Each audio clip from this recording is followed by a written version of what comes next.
Guys, ഇന്ന് ഞാൻ കുറച്ച് ദിവസങ്ങൾക്ക് ശേഷം തിരിച്ച് ഹോസ്റ്റലിൽ പോവാണ്. അപ്പോൾ ശനി ഞായറൊക്കെ ആയിട്ട് വന്നിട്ട് പോകുമ്പോൾ വലിയ പ്രശ്നമൊന്നും ഉണ്ടാവാറില്ല, വിഷമമൊന്നും ഉണ്ടാവില്ല. പക്ഷെ ഇതിപ്പോൾ അത്യാവശ്യം കുറച്ച് ദിവസം നിന്ന്, അതുകൊണ്ട് പോകുമ്പോൾ ഭയങ്കരമായിട്ട് വിഷമമുണ്ട്. ഉച്ചയ്ക്ക് ചോറൊന്നും വല്ലാണ്ട് കഴിക്കാൻ പറ്റുന്നില്ല, ഭയങ്കര വിഷമം. അപ്പോൾ ഇന്ന് ഞാൻ തിരിച്ച് ഹോസ്റ്റലിൽ പോകുന്ന വേണ്ടിയാണ്.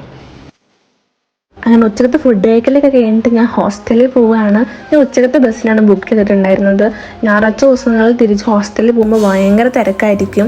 അപ്പോൾ ബസ് ബുക്ക് ചെയ്തിട്ടാണ് പോവുക. ഉച്ചയ്ക്ക് 3 മണിക്കായിരുന്നു ബസ്. അങ്ങനെ ഫുഡ് കഴിക്കലൊക്കെ കഴിഞ്ഞിട്ട് അമ്മയോടും അനിയത്തിയോടൊക്കെ യാത്ര പറഞ്ഞ് പോവുകയാണ്. അപ്പോൾ കുറച്ച് ദിവസം വീട്ടിൽ നിന്ന കാരണം ഭയങ്കര വിഷമമുണ്ട് എന്തായാലും.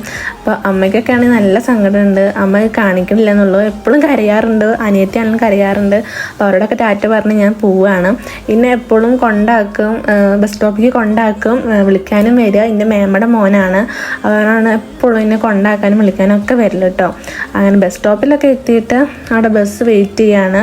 ബസ് ലേറ്റ് ആയിരുന്നു, 3 മണിക്ക് എത്തേണ്ട ബസ് വന്നത് ഒരു 3:30 ആയിട്ടാണ് വന്നത്. അങ്ങനെ KSRTCയിലാണ് ഞാൻ പോകണം കേട്ടോ. അങ്ങനെ ബസ്സൊക്കെ വന്ന് അതിൽ കയറി എന്തായാലും ഒരു 3-3.5 മണിക്കൂർ ബസ്സിലിരിക്കണം. അങ്ങനെ കുറച്ച് പാട്ടും കേട്ട് ഉറങ്ങിയിട്ടൊക്കെ അങ്ങനെ സമയം അങ്ങനെ എത്തിച്ച്. എനിക്ക് മുന്നേ ബസ്സിൽ കയറിയിട്ടുണ്ടെങ്കിൽ ഉറങ്ങണ ശീലമൊന്നും ഉണ്ടായിരുന്നില്ല. പക്ഷെ ഇപ്പോൾ കാലിൽ പഠിക്കാൻ പോയതിന് ശേഷമാണ് ഈ ഉറങ്ങണ ശീലം. അപ്പോൾ അമ്മ ഇടയ്ക്ക് വിളിച്ചിട്ട് എണീപ്പിക്കുകയൊക്കെ ചെയ്യും, ഞാൻ ഉറങ്ങി പോകേണ്ട വിചാരിച്ചിട്ട്. അങ്ങനെ എൻ്റെ കോളേജ് എത്തി. ഇതാണ് എൻ്റെ യൂണിവേഴ്സിറ്റി, ഇവിടെയാണ് ഞാൻ പഠിക്കുന്നത്, ശങ്കരാചാര്യ യൂണിവേഴ്സിറ്റി. അങ്ങനെ ഞാൻ കോളേജിലെത്തിയിട്ട് ഹോസ്റ്റലിലേക്ക് പോവാണ് കേട്ടോ.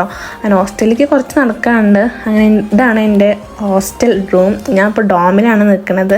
അങ്ങനെ റൂമിലെത്തി ഫ്രഷ് ആയി കഴിഞ്ഞിട്ട് അമ്മ പൊതിച്ചോറ് രാത്രിക്ക് കഴിക്കാനായിട്ട് ഇനിയിപ്പോൾ അവിടെ നിന്ന് വേറെ പുറത്തുനിന്ന് കഴിക്കേണ്ടി വിചാരിച്ചിട്ട് അമ്മ ഉച്ചക്കത്തെ പൊതിച്ചോറാക്കി തന്നിട്ടുണ്ടായിരുന്നു.